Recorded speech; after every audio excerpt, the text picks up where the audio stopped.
ఒక విషయం చెప్తా. కర్మ ఎలా పనిచేస్తుంది. ఒక మామిడి చెట్టుకి బాగా కాయలు కాశాయి. ఒక మనిషి కళ్ళు ఆ కాయల్ని చూశాయి. కళ్ళు చెట్టు దగ్గరికి వెళ్ళలేవు కదా, అందుకని కాళ్ళు చెట్టు దగ్గరికి వెళ్ళాయి. కాళ్ళు కాయను కోయలేవు కదా, అందుకని చేతులు కాయను కోసాయి.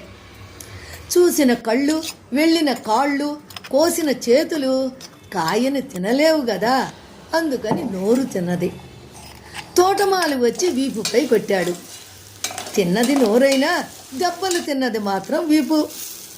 దెబ్బలు తినగానే కళ్ళల్లో నుంచి నీళ్లు వచ్చాయి. చూశారా, చూసిన కళ్ళే కన్నీరు కార్చాయి. మన జీవితం కూడా అంతే. ఎవరు చేసిన కర్మ వాళ్ళు అనుభవించవలసిందే కదా. ఏమంటారు?